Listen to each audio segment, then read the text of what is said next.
Innamal mu'minuna alladzina idza dzukirallahu wajilat qulubuhum. Insan beriman yang sejati itu ukurannya kalau dipanggil disebutkan nama Allah, itu ada getaran di hatinya, mengonfirmasi. Karena itu diperdengarkan nama Allah setiap hari 5 kali, setiap pergantian waktu di telinga kita. Telinga itu bahasa Arabnya udun, jamaknya disebut adzan. Maka diperdengarkan dalam adzan lafaz Allah, Allahu Akbar, Allahu Akbar. Nah, teman-teman merasakan nggak waktu ada panggilan itu di hati itu ada getaran kan? Allahu Akbar, Allahu Akbar, ada getaran kan? Nah, itu konfirmasi iman. Kalau kemudian itu direspon dan sadar saat dipanggil, misal subuh 4.35 dipanggil, Anda masih tidur, Allahu Akbar, Allahu Akbar, Anda langsung bangun, ya Allah sudah adzan, wudu, siap-siap sholat. Nah, ini menunjukkan iman Anda standar. Masih charter tuh. Standar. Ya, Anda jam kerja jam 7 di sini, masuk jam 7, standar kan? Ya kan? Tapi yang hebat tuh begini, dipanggil 4.35, jam setengah 4 itu sudah bangun. Ada yang begitu. Ya, itu isyarat misal di Quran surah keempat ayat 103. Innas salata kanat 'alal mu'minina kitaban mauquta. Insan beriman tuh tahu waktu salat karena tahu dia siap-siap sebelum dipanggil. Itu yang hebat. Nah, maka orang-orang yang standar itu yang menengah jaraknya. Ya, hei yang menengah, yang kalau dipanggil baru datang. Ya, atau yang merasa imannya kuat. Sebelum dipanggil sudah siap-siap. Ada yang lemah, dipanggil 4.35, dia baru bangun 5.34. Itu pun belum ingat sholat. Ya. Tapi dahsyatnya, dalam Ramadan, di hari pertama dipanggil, Allah tidak melihat semua tingkat keimanan itu. Allah panggil semua dengan satu huruf yang sama. Seakan-akan mengatakan begini, aku tidak peduli betapa tingkat iman kalian.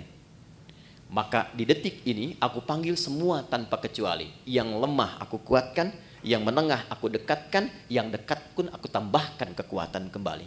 Itulah yang menjadikan semua kita tanpa peduli karakteristik imannya, parameter tingkat rendah dan tingginya. Coba lihat, bukti ayat ini. Di awal Ramadan semua semangat. Lihat nanti, hari pertama Ramadan. Ya, kita insya Allah tanggal berapa nanti? Tanggal 1 Ramadan, ya, 1 Ramadan. Yang kemungkinan Masehinya nanti saya sampaikan belakangan saja, ya, belakangan saja. Tapi insya Allah sama 1 Ramadan. Pas 1 Ramadan, malam tarawih, itu semua akan kumpul di masjid.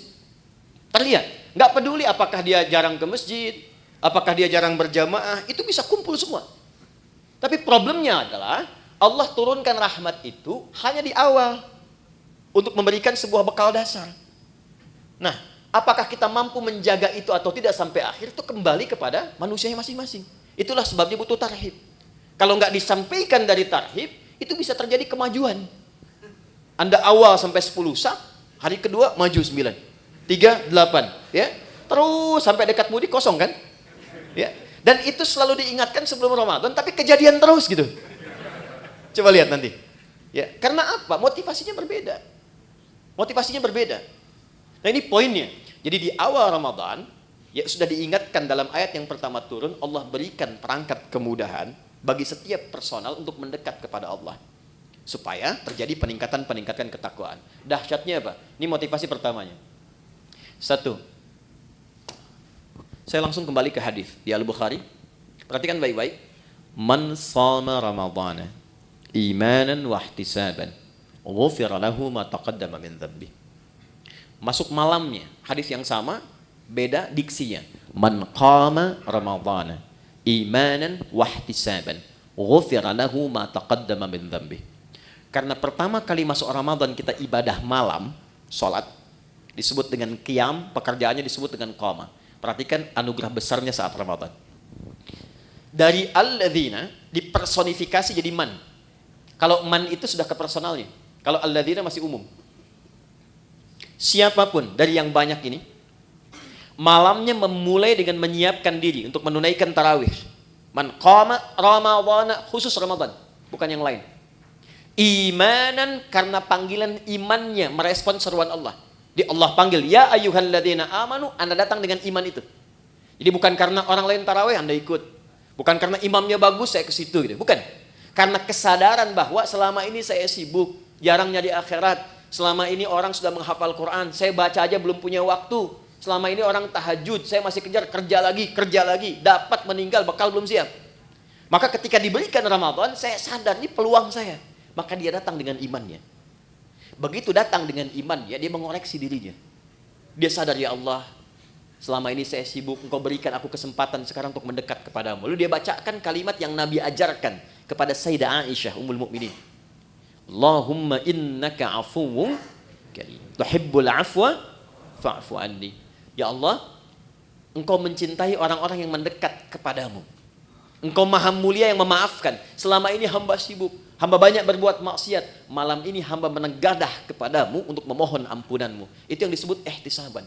Begitu keluar kalimat itu, memohon ampun kepada Allah, maka ghufira lahu ma taqaddama min dzambi. Sambil ingat dia dosa-dosa yang pernah dia kerjakan, semua kesalahan yang pernah dilakukan gugur. Ini dahsyatnya Ramadan, gugur. Makanya sering oleh Bilal itu saat Ramadan sering diingatkan kan?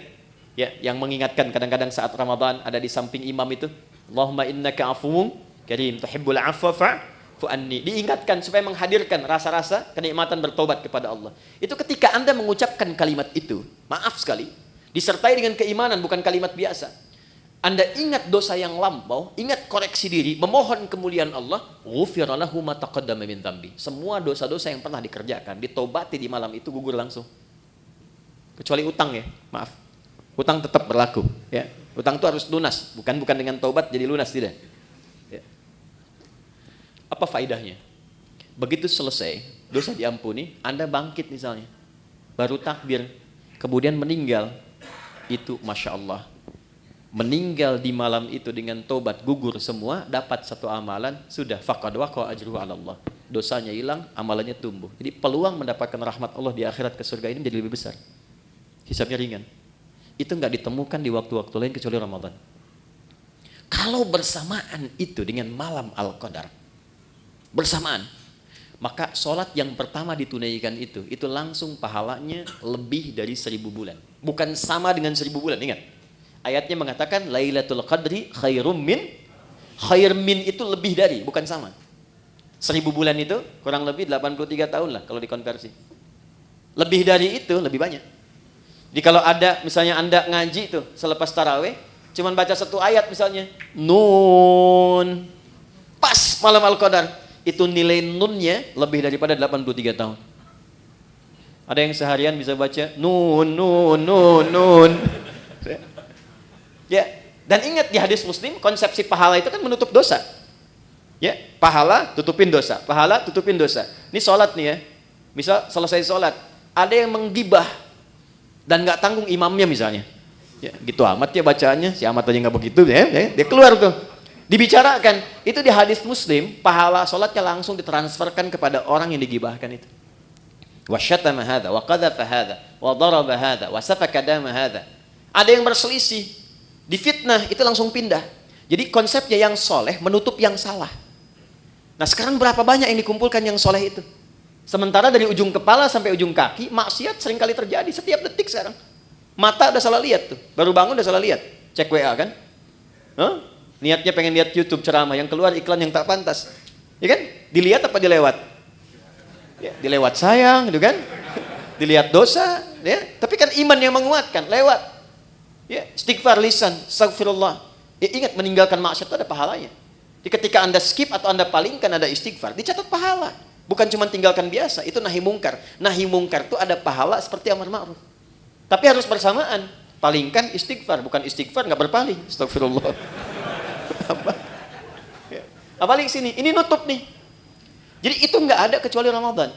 Maka tumbuhkan motivasi, maaf sekali dengan bahasa ini, tumbuhkan motivasi bahwa Ramadan itu adalah momentum kita untuk mengejar husnul khatimah. Itu poinnya.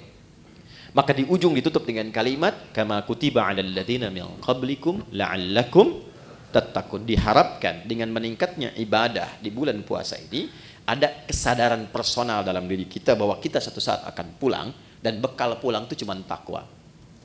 Cuma takwa. Karena saat kita roh ditanamkan pada jiwa, itu membawa potensi takwa. Jadi begitu roh masuk ke dalam jiwa kita menjadi nafas, diserap ke dalam bahasa Indonesia menjadi nafas, bisa bernafas tanda kehidupan. Nafas itu kalau sudah masuk ada takwanya. Di mana ditemukan? Quran surah 91 ayat 7 sampai 10. Wa nafsi wa ma sawwaha fa'alhamaha fujuraha wa taqwaha. Makanya potensi takwa itu dioptimalkan dalam bentuk ibadah. Setiap ibadah itu pasti ada takwanya.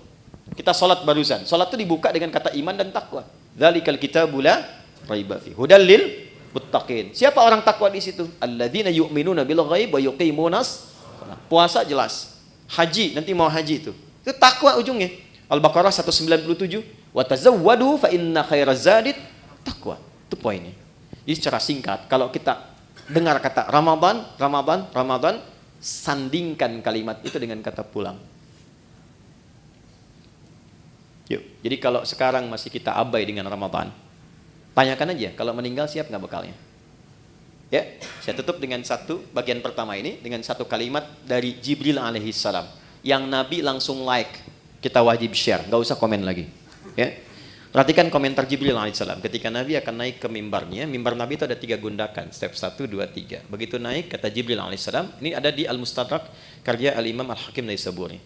Kata Jibril alaihissalam, raghima anfu rajulin au bu'dan, celaka seseorang dan akan jauh dari rahmat Allah, liman adraka ramadhana falam yughfar lahu, yang sudah disampaikan ke Ramadan tapi tak mampu mengonversi Ramadan itu sebagai rahmat untuk meningkatkan ketakwaan dirinya, sehingga tak mampu diampuni oleh Allah Subhanahu wa taala. Dikasih sehari Anda nggak tobat, ada kedua. Hari kedua Anda nggak tobat, ada ketiga. Tapi 30 hari dikasih nggak tobat-tobat, berapa lama lagi waktu yang dibutuhkan oleh Anda untuk mendapatkan rahmat Allah Subhanahu wa taala? Itu poin 1. Pengingatnya saat selesai Id nanti. Dari kata ada ya'udu, tempatnya disebut ma'ad. Waktunya disebut dengan mi'ad. Innallaha la yukhliful mi'ad, waktunya. Innal ladzi farada 'alaikal qur'ana laradduka ila ma'ad, tempatnya. Id itu sifatnya. Kenapa di ujung Ramadan disebut dengan Idul Fitr? Bukan hanya mengembalikan ke waktu kita makan lagi, Idul Fitri, tapi mengingatkan bahwa satu saat kita akan pulang dan pulangnya membawa jiwa yang suci, yang penuh dengan nilai ibadah. Ya, illa man atallaha biqalbin salim. Nah, itu ditunjukkan setiap kali selesai puasa. Berbahagianya di Indonesia ini, kebiasaan Id ini muncul. Mudik kan? Ya kan? Mudik itu kan pulang ke Udi kan? Pulang ke kampung kan? Dan yang pulang, itu berani pulang kalau punya bekal. Saya pernah tanya pada seseorang yang nggak mudik, kenapa Anda nggak mudik? Nggak punya bekal, Ustaz? Nggak punya bekal. Tapi yang punya bekal, itu semangat pulangnya luar biasa. 3-4 hari sebelum pulang, udah siap-siap. Dan dia telepon ke tempat yang akan pulang. Maka di tempat itu ibunya, saudaranya udah siap-siap ngecat rumah. Makanan diada-adakan, siap penyambutan. Kadang-kadang kan terjadi yang luar biasa ya. Luarnya seperti kaleng biskuit, dalamnya rangginang kan. Saya nggak sebut nama produk supaya nggak endorse ya. UMKM nggak apa-apa gitu. Itu semua disiapkan. Dan yang akan pulangnya, itu saking bangganya, walaupun kendaraannya kecil, bekalnya banyak. Motornya kan bebek kan, tapi bekalnya singa kan.